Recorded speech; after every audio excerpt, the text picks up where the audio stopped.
As we age, our sleep patterns change, and it can become increasingly harder to get a better night's sleep.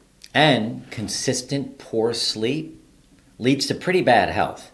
You can have bad mood swings, poor emotional well-being, kind of being cranky when you don't sleep. Well, no. Not me, you. You're the one who gets up cranky when you don't sleep. Really? I think so. Huh. Is that you or is it me? I'm not sure. All right. You might want to think about that. Getting good night's sleep is friggin' important. How about that? As a matter of fact, chronic sleep deprivation is linked to diabetes, obesity, cardiovascular disease, and immune dysfunction.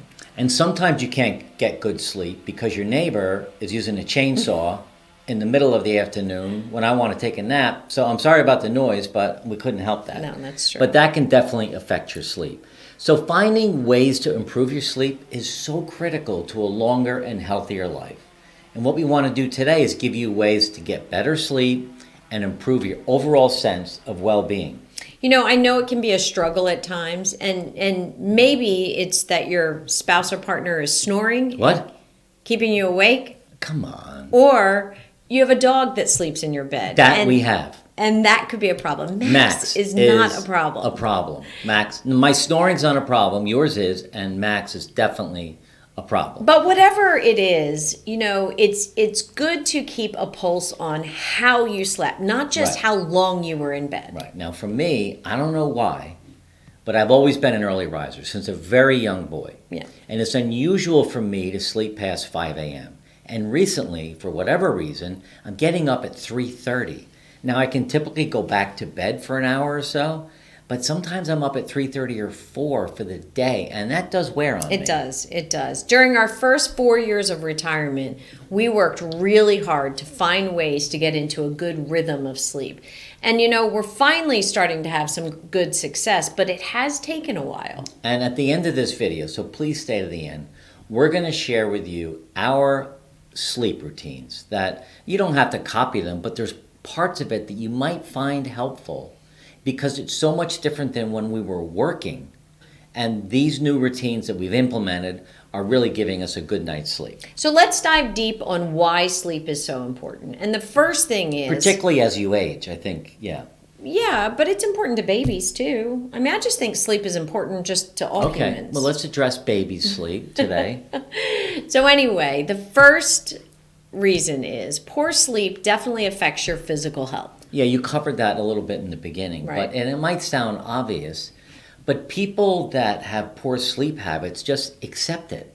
And they have no idea the damage it might be doing to their body, to their relationships, and to their overall health. Yeah. So you can't just say, well, I only get 6 hours of sleep a night and I feel crappy all day. Well, You got to fix it. I have a lot of friends that just say I'm not a good sleeper, and they just kind of write it off. Yeah, they toss and turn all night long, Right, and they think that's right. just the way it has to be, and Yeah. it doesn't. But as you age, and we become more vulnerable to certain types of illness, and adequate sleep can help maintain your immune system, your hormone regulation, and your cardiovascular health. So make it a priority. The other thing poor sleep does, it affects our cognitive health. I love that word, cognitive health. Health. Cognitive. Health. Health. The word cognitive. I know, but you were saying cognitive help. Health. Okay, got it. Good sleep is essential for us to keep our memory intact, our ability to think clearly. And if we have poor sleep, it's going to increase our chances of developing cognitive decline Yeah. and dementia. And my mom had dementia, so this is really important to me Right. to make sure I get good sleep. You know, so poor sleep can also, the third thing, is really affect your emotional health. You know, I know that I feel completely different mentally depending on the quality of sleep Right, that I get. right. I can tell when I wake up if I've been kept awake all night by someone snoring. And the last thing is, What? Why do you just always I'm try just to joking. slide that in? I know. I snore a little bit, but I've never heard a recording. Tonight you can record me. Okay. And then you can play it on the next video. Sounds good. But poor sleep also affects our safety. Think about driving a car. You know, as we age, and I'm noticing this now, our reflexes slow down. I can't back up in a car like I used to when I was 18 years old. Really? No, we have mirrors and cameras now and all that. But you put poor sleep on top of reflexes slowing down, and that can have disastrous results. So if we've convinced you that sleep is important to focus on, let's talk about some of the reasons why it's harder to get good sleep as we age. And the first thing is, as we age, our cardiac rhythm changes. Circadian rhythm.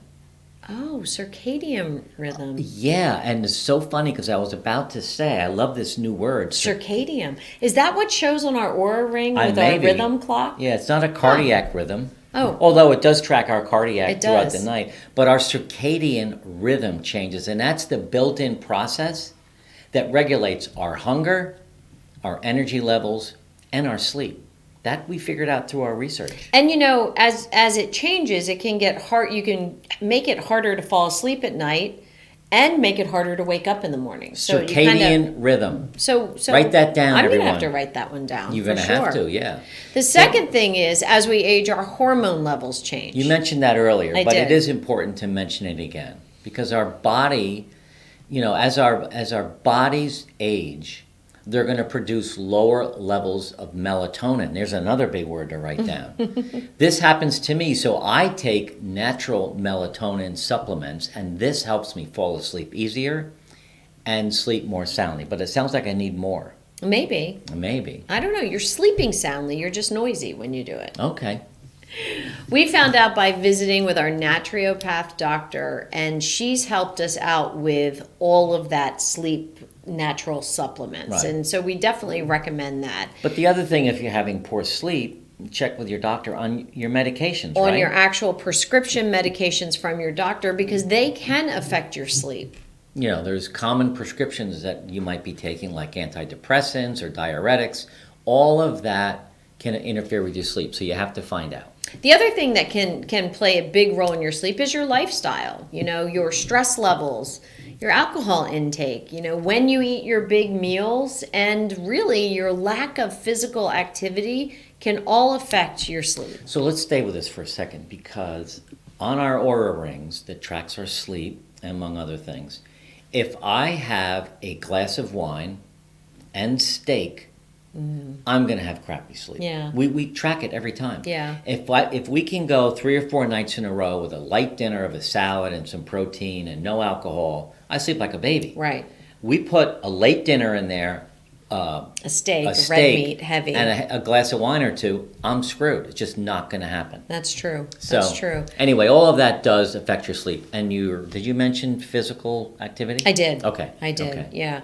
And you should check with your doctor. You may have a sleep disorder that needs some attention. Sleep apnea, restless leg syndrome, or even insomnia is, something that can arise later in life. Mm-hmm. The thing is, we need to do what we can to improve our sleep. Okay. Why don't we share how much sleep we need? Do you know? Well, I think it's a personal thing. I think some people can survive on little while others survive on 9 hours. I know when my twins were born and I had a 20-month-old, I think I was surviving on 4 or 5 hours of sleep. And that was probably a stretch. Well, it's true. And there are, you can research this online, but the National Sleep Foundation states that most people over the age of 65, you're not there yet. I'm 66 on Saturday, by the way. That's right. Did we want to do a birthday video? Maybe. Okay. We need 7 to 8 hours of sleep each night. Now, like Jody said, some people can say, I'm okay with 6. But imagine how great they'd feel if they did 7 or 8. So that's my argument to people like that. So I need to find somehow a minimum of 7 hours of sleep a night. Getting up at 3:30 makes it hard, but does. we work on it. Yeah. But you know what we do? We try to get a good night's sleep by sticking to a schedule, or at least we try to stick to a schedule. We both try to be asleep by 10. You get up at 5. I get up at 6. And that pretty much regulates, our sleep, where we can get deep sleep, REM sleep, light sleep, and have a little bit of wake time through the night. Well, the thing is, again, I keep talking about the Oura Ring, but we love the Oura Ring. I get a notification on my phone, depending upon how much sleep I got the night before, Right. that now, between your best time to go to sleep is between 8:30 and 9. And I love that notification because I go in early. You too. You love it when it says anytime before 10, that's for sure. When we are alone in the house, we don't have visitors, this is pretty much what we do. 5 nights a week, 6 nights a week. If we're not going out with anyone, this is what we do.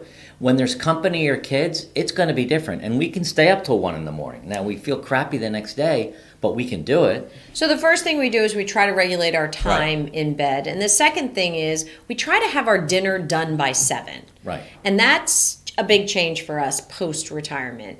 I would say pre-retirement, if we started dinner at 7:30, that was early. Yeah, we try to sit at 6:30. Yeah. And done by 7, like you said. Yep. And dinners are lighter for us. And after dinner, we'll watch TV for an hour, 7:30 to 8:30. And that's it. Well, then, we have to walk Max and do Yeah, all but we that don't other spend a stuff. lot of time Yeah. on TV at night because you don't want to do that to stimulate your brain. Right. But I'll always take a hot shower. I sometimes jump in the bath. Sometimes you take a bath. Yeah. We'll read before we go to sleep. I read in a chair. I don't read in bed. Right. But this gets us relaxed before we get into bed. We take measures also to make sure our room is comfortable. The room needs to be dark and the room needs to be 68 degrees or colder. Right. And, oddly enough, that mattress and pillows that you've had for the past 25 years, you might want to take a pulse check and see if you need to redo those because a great mattress and the right pillows makes a difference. We recently got the sound machine. Yeah. So we have a sound machine in a room.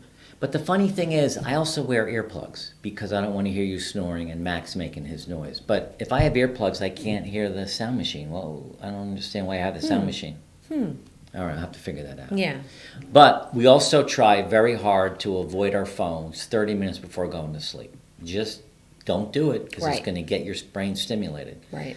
I'm a side sleeper, on my right side, pillow between my legs, and I'm out. Yeah, and I'm a back sleeper for some reason. I think my grandmother once told me to sleep 'cause on of your back wrinkles. because we won't get You don't want wrinkles. wrinkles. That's not helping. But most nights, this routine sets us up for a good night's sleep. And, the things that we have found that we have tagged that definitely affect our sleep are caffeine and alcohol, for sure, eating late, eating red meat, and watching TV, especially overstimulated TV Right. late at night. We're always researching new ways to improve our sleep. I actually recently started wearing a mask. An eye mask. I meant to bring it as a prop. Should I An run eye and get mask? it? No. Okay. I wear a mask. I've been doing it for about a month, and it does make a difference.